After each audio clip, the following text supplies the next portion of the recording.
Brings us to just about 8 o'clock from KSAN in San Francisco, and time to go into the Bob Dylan special for the next 2 hours with the last few minutes of questions and answers. And you can still call the studio and ask specific questions about the Dylan tour or about Dylan, whatever you want to do. I remember when I was in Chicago for the opening night of the Dylan concert that there was a radio show that came on at midnight after the concert, and they welcomed Bob to drop by if he wasn't busy, and sure enough, he didn't come by. But I extend the same invitation, of course, because Dylan and the band are somewhere in the Bay Area now preparing for the shows tomorrow at 6 and 10 at the Oakland Coliseum. Both shows, of course, sold out since early December. No last-minute breakthroughs in terms of extra seats so far. And so, this show will explain itself. One note is that there are excerpts from a discussion with Robbie Robertson about how the tour came about and how they chose the songs that they play on the tour. The interview with Bob Dylan I did in Montreal, he did specifically say that he didn't want to have a tape recorded, and so those are simply quotes from the interview, but I think you'll find it enlightening. Nonetheless, with thanks to Rolling Stone, who, of course, sent me off to do this thing, here is the Bob Dylan special. The following special brought to you by all Bay Area record factories.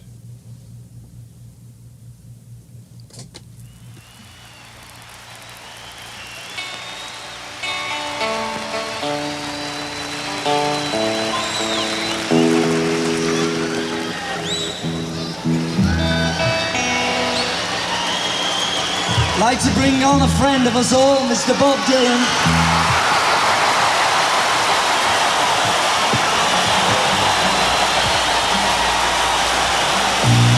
Tomorrow evening at the Oakland Coliseum, Bob Dylan plays the 36th and 37th concerts of this, his first tour in 8 years.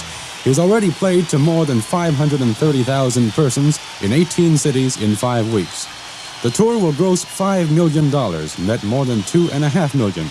And Dylan is getting a gold record for sales of Planet Waves, his new album on his new label. Bob Dylan is on the road again.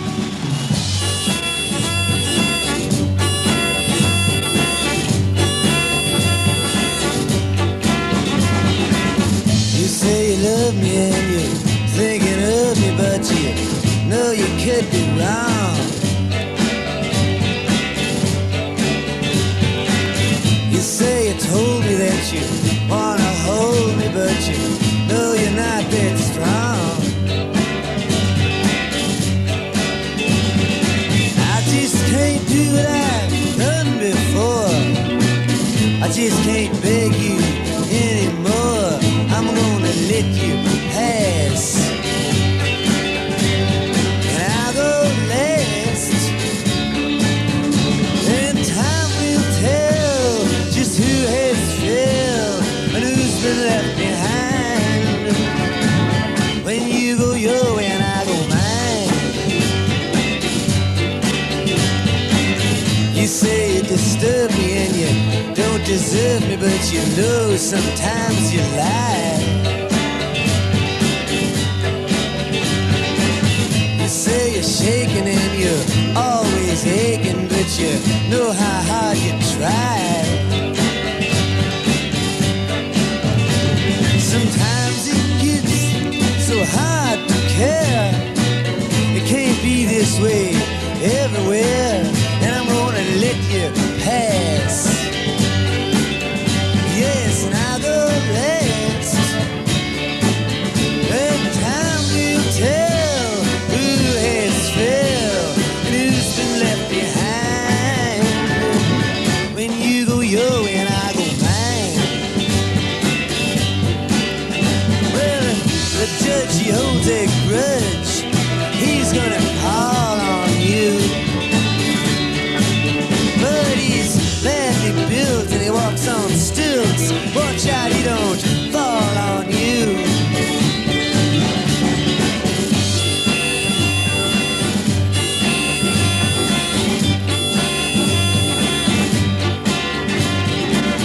You say you're sorry for telling stories that you know I believe are true. You say you got some other kind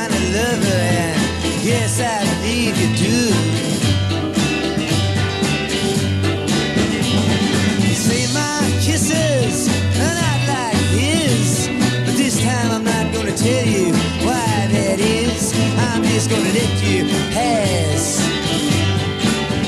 Yes, and I'll go last.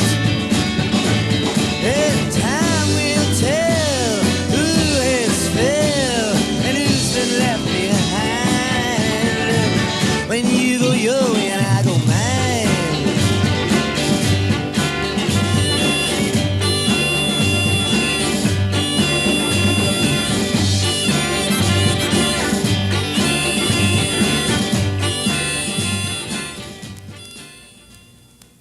Time will tell who has fell and who was left behind. For a good part of the tour, Bob Dylan has been opening and closing his shows with that song, From Blonde on Blonde. If there's to be a message from this tour, from the re-emergence of Bob Dylan, Dylan himself ain't saying. People, of course, are reaching and guessing, and to many of the reachers and the guessers, this may well be it. Bob Dylan may go his own way now and then and again, but he'll never be far behind. But in Montreal, when we talked, Dylan explained the use of the song rather simply, kind of like a musical programmer for a radio station or a discotheque. He said simply, it completes a circle in some way. This is Ben Fong Torres. I'm one of the editors of Rolling Stone magazine. For a Christmas present, the editor assigned me to cover the first 4 cities of the Bob Dylan tour, beginning in snowy, windy Chicago on January 3rd and on through snowier and windier and chillier Montreal on January 13th. In those 10 days, in hotel rooms, in 4 huge auditoriums holding at least 19,000 persons each, and on the streets of Chicago, Philadelphia, Toronto, and Montreal, I read, heard, and learned a lot about Bob Dylan, from his biographers, his critics, his old friends, some old and new fans, and from members of his inner circle today, the members of the band, especially Robbie Robertson, from David Geffen, head of Dylan's new record company, Asylum, and from Bill Graham, the only man who could produce such a tour. I also met Dylan in Toronto, bumping into him in a hotel room. And on January 12th in Montreal, we sat in a neutral room at the Chateau Champlain and talked for an hour or so. Tonight, some views on and from the man today, a look back at yesterday, and a preview of his return to the San Francisco Bay Area. Bob Dylan, like a Rolling Stone. Once upon a time you dressed so fine, threw the bumps of dime in your prime. Then you, people call, say beware doll, you're bound to fall. You thought they were all kidding you.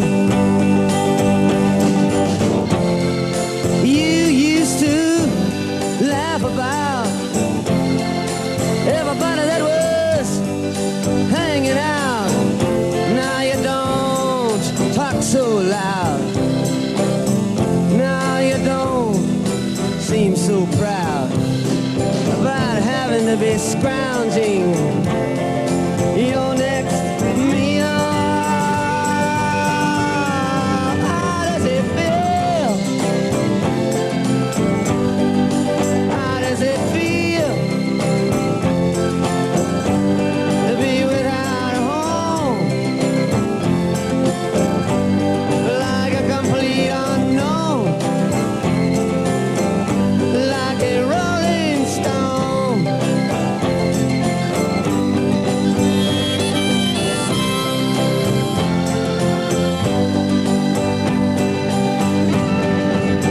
Oh, you've gone to the finest school, all right, Miss Lonely, but you know you only used to get juiced in it. Nobody's ever taught you how to live out on the street, and now you're gonna have to get used to it.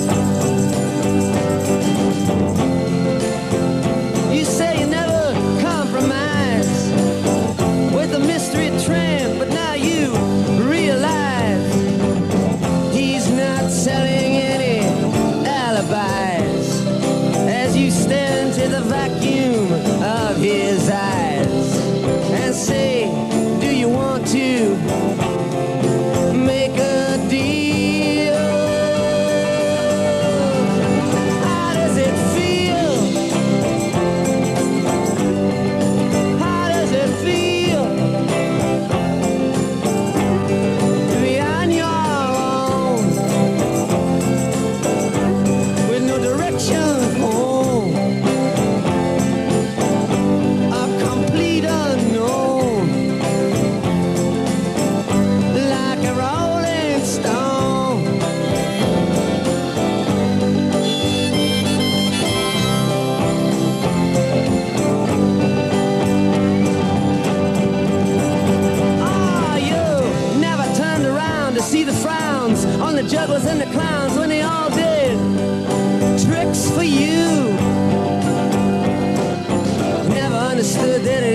good. You shouldn't let other people get your kicks for you.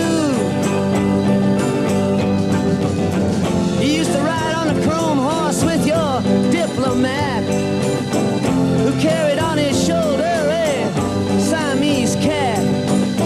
Ain't it hard when you discover that he really wasn't where it's at?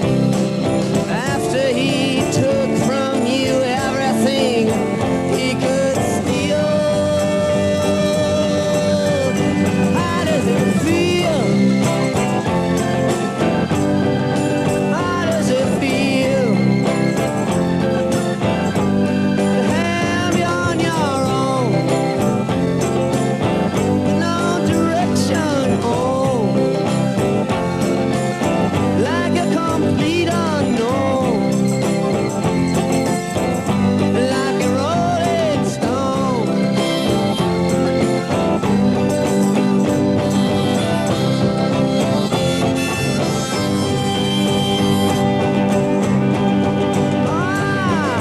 Princess on a steeple and all the pretty people, they're all drinking, thinking that they got it made,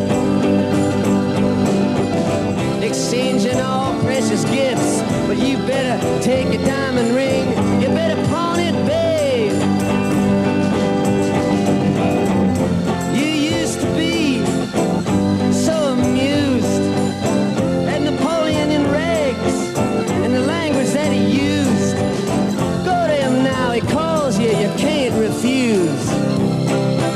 When you ain't got nothing, you got nothing to lose. You're invisible now, you got no secrets to conceal. How does it feel? How does it feel to be on your own with no direction home, like a complete unknown, like a rolling stone?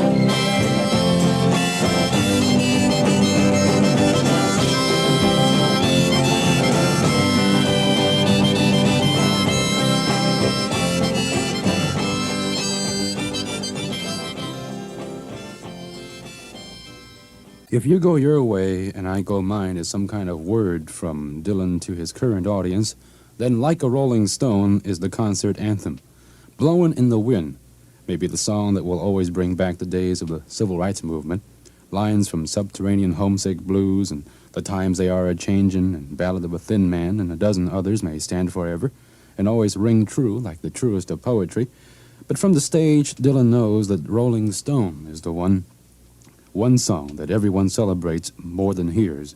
This is his finale, the one that gets people jumping on top of their seats, the one that gets Bill Graham opening up the house lights stage by stage, almost in time with the song itself. When Dylan asks, how does it feel? The people don't take it as a taunt, how is it to be without direction? They take it to mean, how does it feel to be free? And from looking around at the 8 concerts I saw, watching the French students in Montreal who scraped up $20 to pay a scalper to get in, or the graduates and the well-to-dos in Chicago who are happy to pay $9, put on their weekend denims and enjoy an evening of nostalgia, I think the answer is obvious. Everyone feels free, at least for the moment, in time with the music.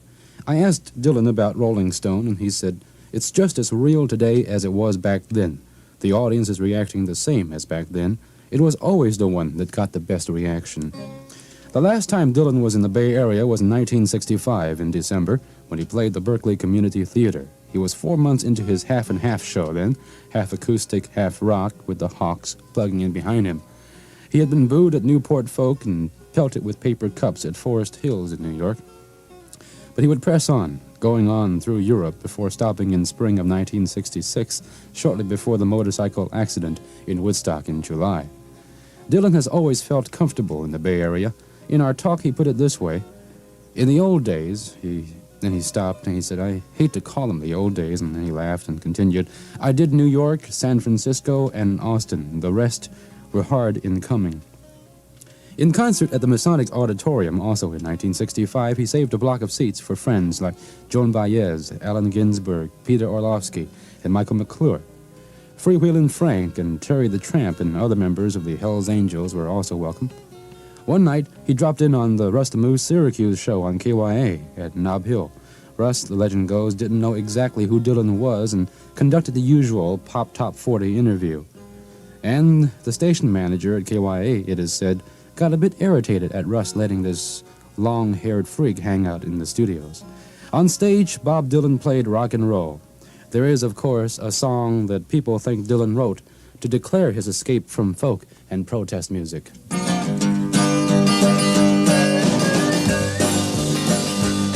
I ain't gonna work on Maggie's farm no more. No, I ain't gonna work on Maggie's farm no more. Well, I wake up in the morning, hold my hands and pray for rain. I got a head full of ideas that are driving me insane. It's a shame the way she makes me scrub the floor. I ain't gonna work on Maggie's farm no more.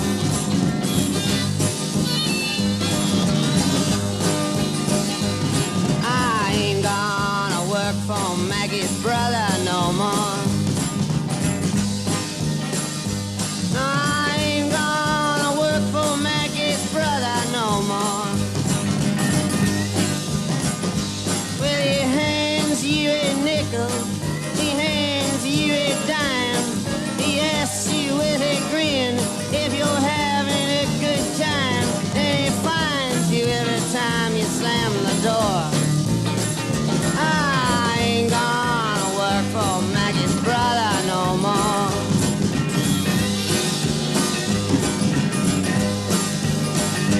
I ain't gonna work for Maggie's paw no more. No, I ain't gonna work for Maggie's paw no more. Well, he puts his cigar out in your face just for kicks. His bedroom window, it is made out of bricks. The National Guard stands around his door.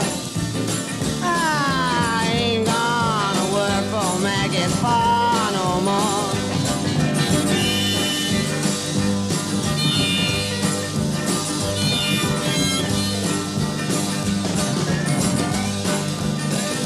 I ain't gonna work for Maggie's ma no more. No, I ain't gonna work for Maggie's ma no more. Well, she talks to all the servants about man and God and law. Everybody says she's the brains behind Pa. She's 68, but she says she's 54. I ain't gonna work for Maggie's ma no more.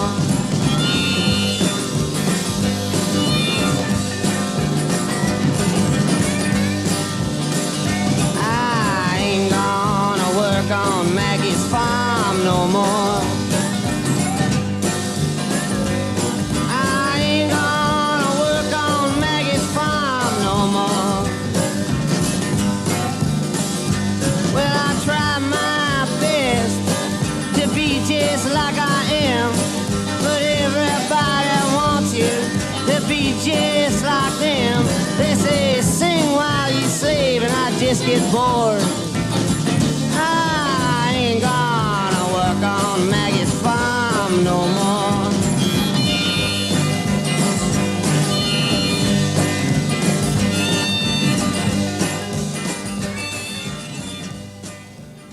Well, why is Dylan working again? When the announcement first came out last November that Dylan and the band would be touring and that Dylan was going to form his own label and put out a new album with the band and record part of the tour for a live album, people seemed unable to take it for what it was, a musician deciding to get out and play music. Dylan, following custom, kept his trap shut. His friends and spokespersons laid out the line. He just wanted to play a few dates, get out to the people, And if the people wouldn't allow him to play just a few dates in small halls, which is what Dylan wanted at the beginning, then he'd play more dates, many dates, in bigger places. Well, all right, a huge hockey rink if I have to. And if he wasn't happy with his record company, he had a right to jump, and he did. His own label, Ashes and Sand, dissolved before it was even formed. He put his album out on the Asylum label instead. And if the tour got 5 million envelopes requesting tickets, it's reasonable to assume that an album of the tour would satisfy some of the ones who missed out, and of course it would sell. But to say that Bob Dylan was doing it for the money had to be a mistake. With a dozen gold albums behind him and royalties from 100 songs that will be recorded and performed for the rest of his own lifetime, Bob Dylan is pretty well set. It wasn't the money, or the state of the music business, or the state of the union either. I asked him why he decided to tour.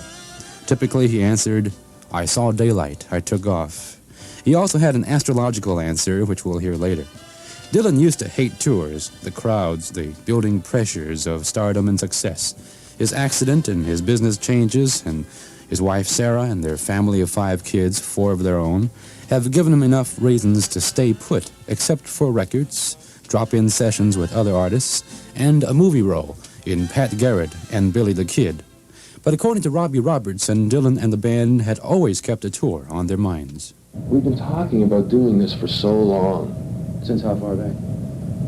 Well, since we did it the last time. We were going to do another tour, and Bob had a motorcycle wreck.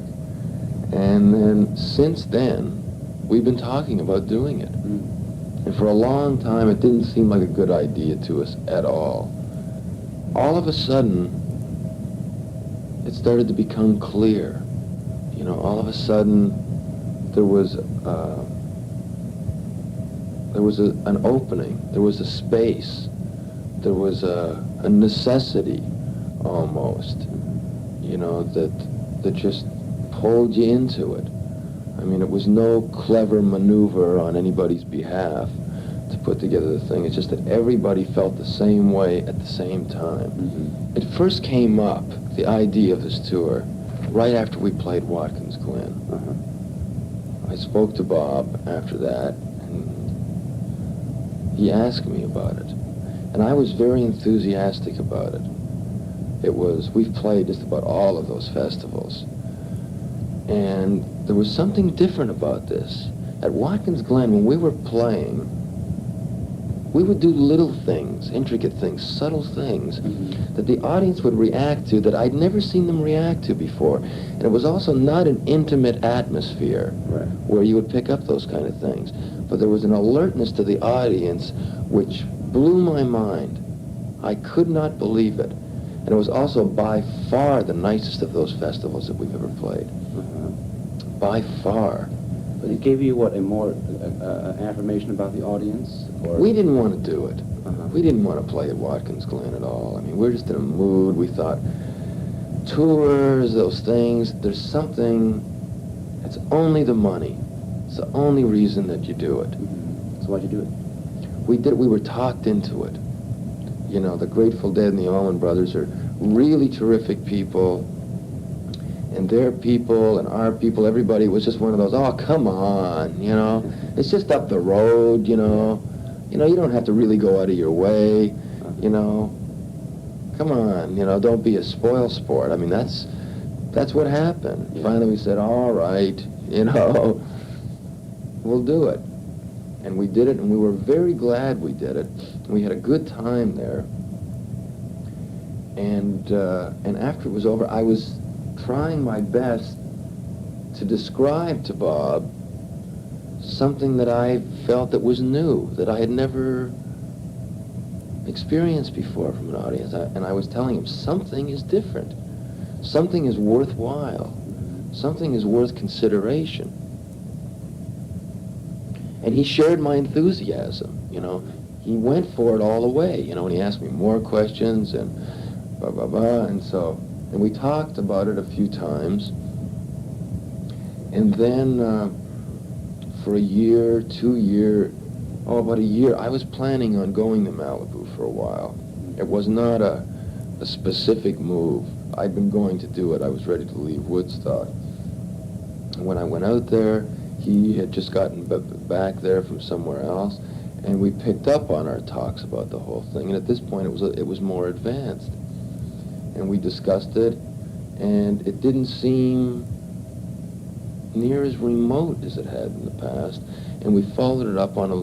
So once we got our thing straightened out, where we were kind of confident of the idea of doing it, and we had discussed all the different aspects and pros and cons of why we should and shouldn't, and we were coming out with a more positive attitude. Next, Robbie tells how the music was chosen. The members of the band, Robbie, Rick Danko, Levon Helm, Richard Manuel, and Garth Hudson, had all drifted out to Malibu over the past year. There on the beach, they picked up where they left off, in Woodstock at the Big Pig House. They played music together. The band worked on its own albums, stalled trying to make another, more ambitious album, ended up doing Moondog Matinee, the oldies album, decided the time was right for a tour with Bob Dylan and for a new Dylan album, which they would back up. They began running over some songs, 80 of them, in fact, in a 4-hour session that Robbie describes. Well, what we did was, before we made this record, Planet Waves, we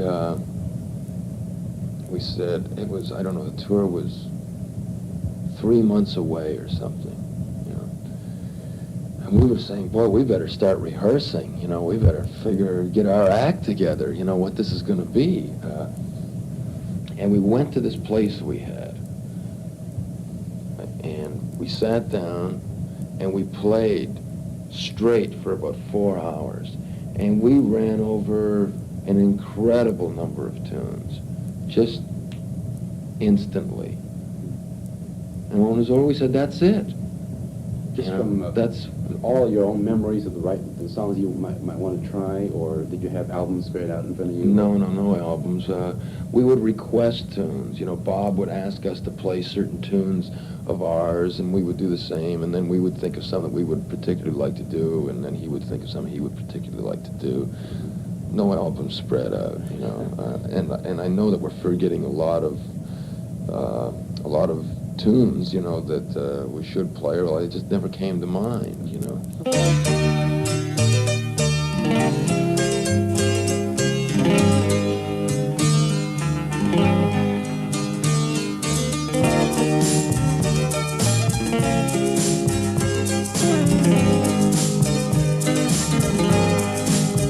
When you're lost in the rain in Juarez, when it's Easter time too, and your gravity fails and negativity don't pull you through. Don't put on any airs when you're down on Rue Morgue Avenue. They got some hungry women there, and they really make a mess out of you. Now if you see St. Annie, please tell her thanks a lot. I cannot move, my fingers are all in a knot. I don't have the strength to get up and take another shot. And my best friend, my doctor, won't even say what it is I got. Sweet Melinda, the peasants call her the goddess of gloom. She speaks good English and she invites you up into her room. And you're so kind and careful not to go to her too soon. And she takes your voice and leaves you howling at the moon. Up on Housing Project Hill, it's either fortune or fame.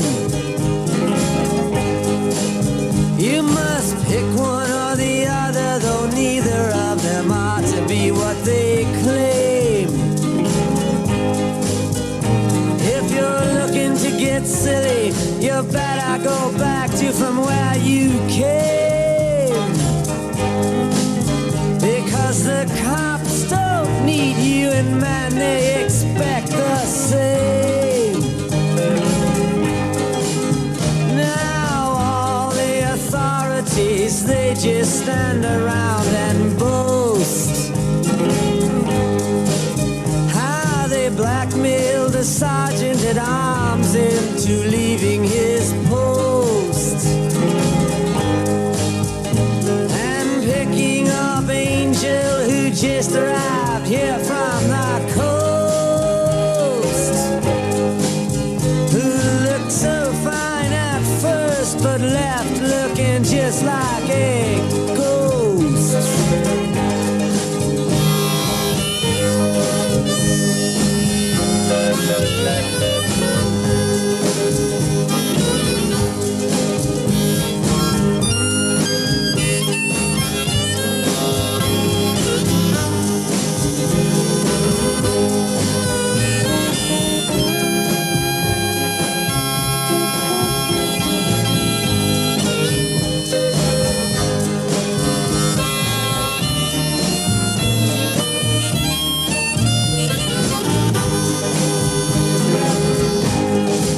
I started out on Burgundy, but soon hit the harder stuff.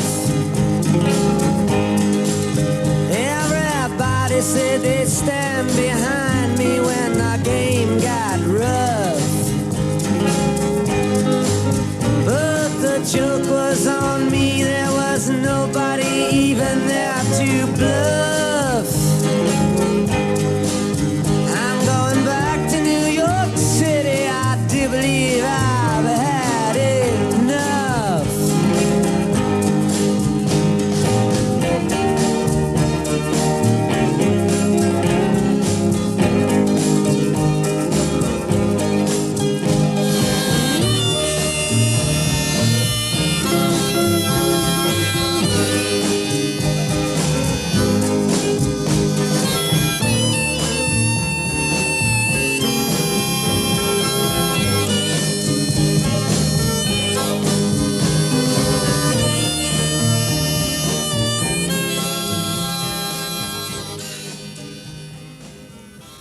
And in that rapid-fire rehearsal session, they also chose one song that would showcase Bob Dylan on the piano.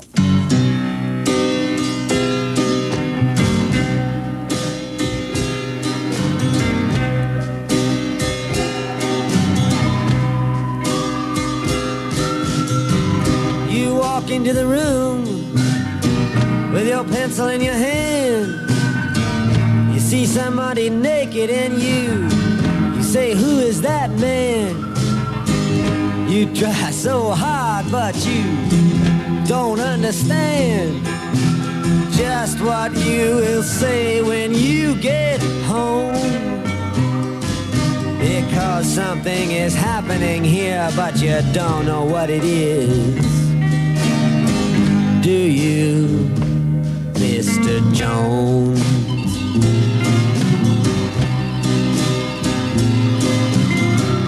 You raise up your head and you ask, is this where it is? Then somebody points to you and says, it's his. And you say, what's mine? And somebody else says, well, what is? And you say, oh my God, am I here all alone? But something is happening and you don't know what it is. Do you, Mr. Jones?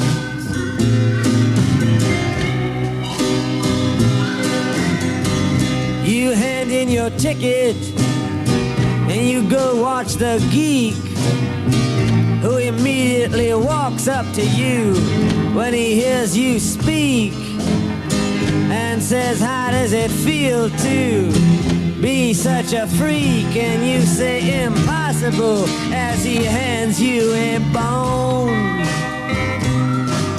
and Something is happening here, but you don't know what it is. Do you, Mr. Jones?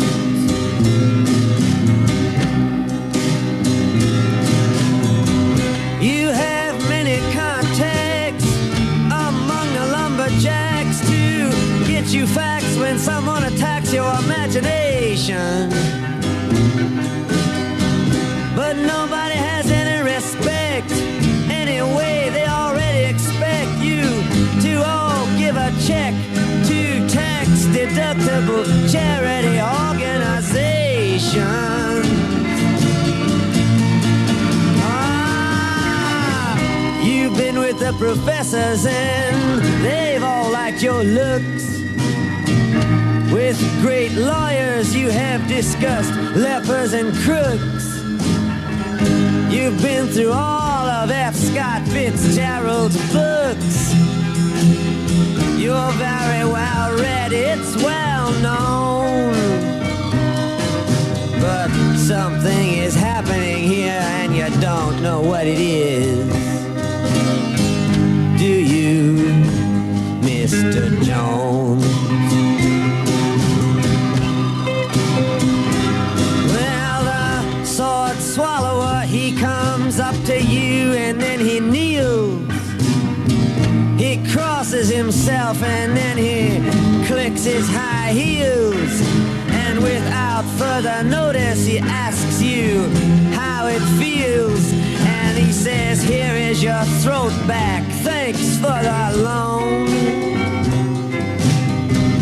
And you know something is happening, but you don't know what it is.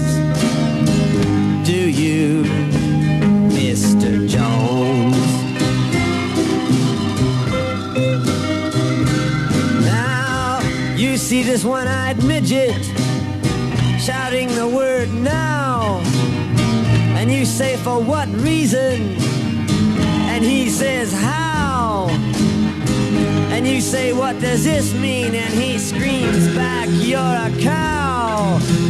Give me some milk or else go home.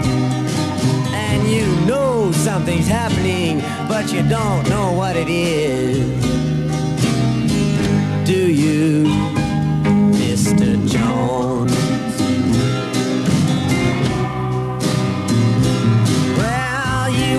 Into the room like a camel and then you frown. You put your eyes in your pocket and your nose on the ground. There ought to be a law against you coming around. You should be made to wear earphones.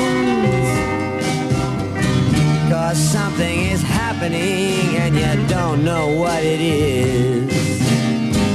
Do you, Mr. Jones?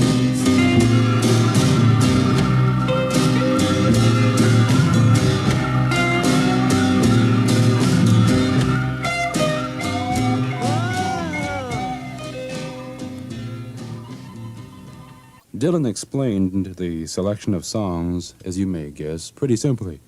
He said, these are the songs that were important for us, for me, for people we knew. In each show, Dylan and the band perform around 28 songs out of the 80 they ran through in Malibu. Dylan will usually do 18 songs, 13 of them with the band behind him. From the shows I saw, there were 7 songs he did every show. Lay Lady Lay, Ballad of a Thin Man, All Along the Watchtower, It's All Right Ma, I'm Only Bleeding, which is the emotional climax of the acoustic set, Like a Rolling Stone, and 2 from Planet Waves, Forever Young, and Something There Is About You. No promises, but you might also expect to hear him do Tom Thumb's Blues, It Ain't Me, Babe, and Knockin' on Heaven's Door, and Most Likely You Go Your Way and I'll Go Mine.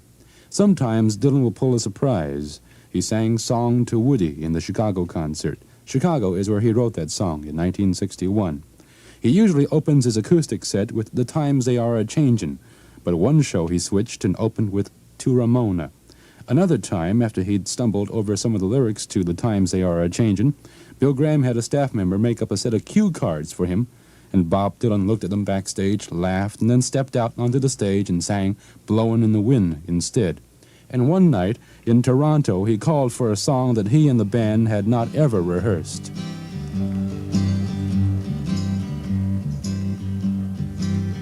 Well, I ride a mail train, babe, came by a thrill.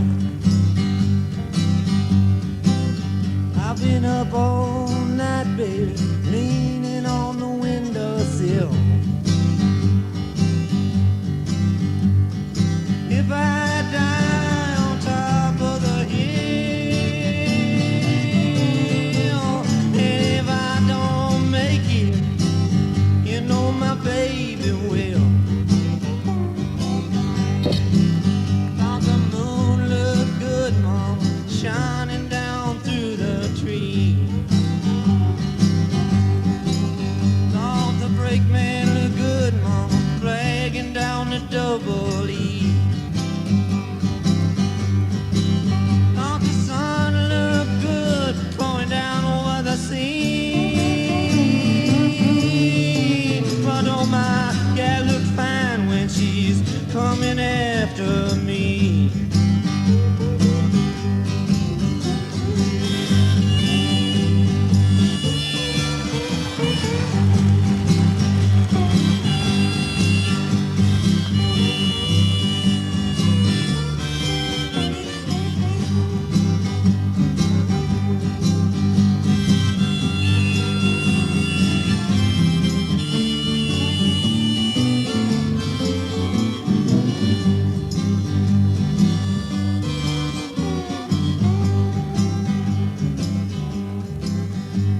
Wintertime is coming, the windows are filled with frost.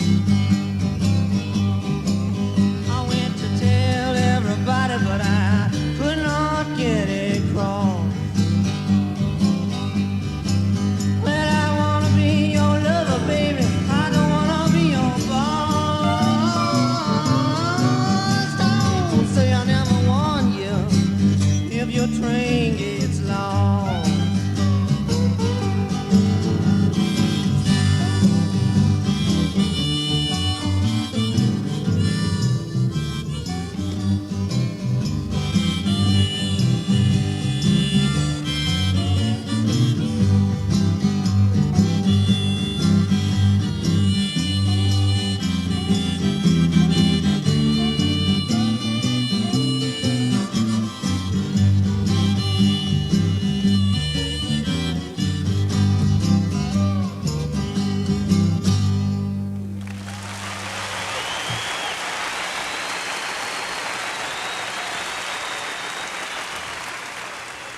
Early on the tour, Bill Graham started a habit. He decided he'd smoke one expensive cigar after each successful show. If things are going as smoothly as reports from every stop have indicated, then he's got his 36th cigar ready to burn sometime around 9 o'clock tomorrow night. The man some of us may know as rough and tough and pushy and belligerent in the pursuit of bringing off a show is softened these days. In hallways, in hotels, and backstage, he almost purrs with content. It's gone perfectly, he said, and he gives credit to Dylan and the band for their professionalism, for doing sound checks even on the afternoon after a successful concert in the same auditorium the night before. Graham, of course, deserves due credit, too, for his role as producer. And his company, FM Productions, is providing all the sound, lighting, and stage equipment, moving from city to city in 2 huge diesel trucks with a gas tanker reportedly following behind to keep the gas tanks filled.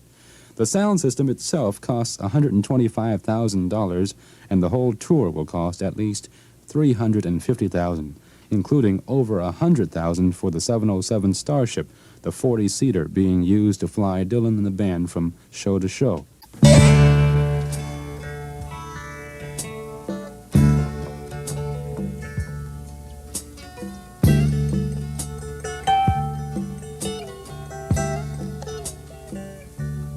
May God bless and keep you always. May your wishes all come true. May you always do for others and let others do for you.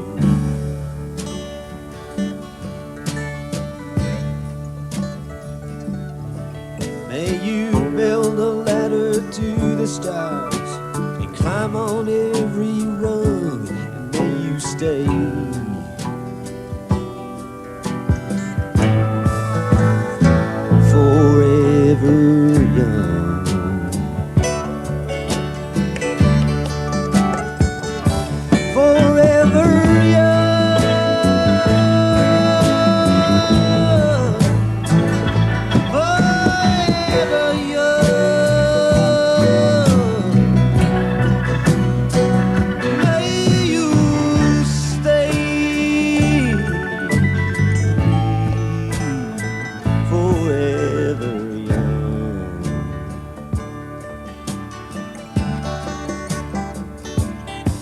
May you grow up to be righteous.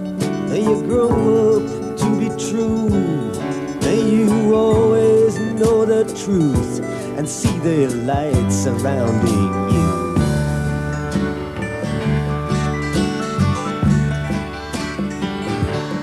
May you always be courageous, stand upright and be strong, and may you stay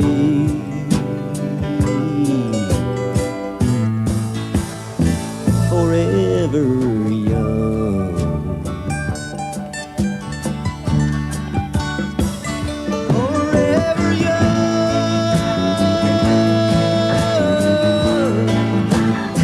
Forever young.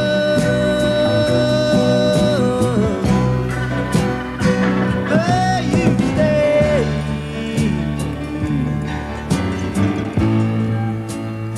forever young.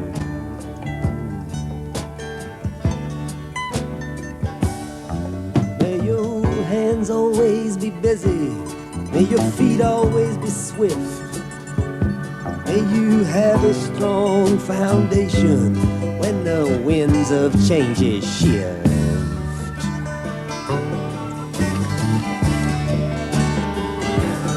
May your heart always be joyful. May your song always be sung. And may you stay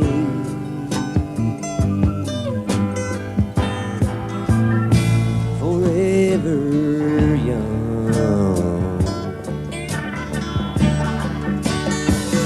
Forever young. Forever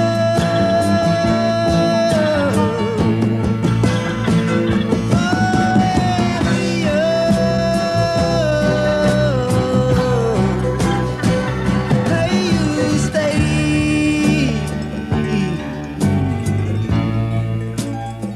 forever young.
Aside from the love songs, so different from the defiant anti-love songs of the past, Dylan has a different voice, a new treatment of familiar tunes like Lay Lady Lay, a bluesier, rockier treatment of All Along the Watchtower with a nod, through Robbie Robertson's guitar work, to Jimi Hendrix. And yet, he is not shying away from those protest songs he disavowed in the late 60s. To Dylan, it's not a nostalgia show exactly, as some people have called it, as much as a chance for a reaffirmation of some of the things we stood together for in the 60s. I asked him what he felt inside, singing those protest songs again. For me, he said, it's just reinforcing those images in my head that were there, that don't die, that will be there tomorrow. And in doing so for myself, hopefully also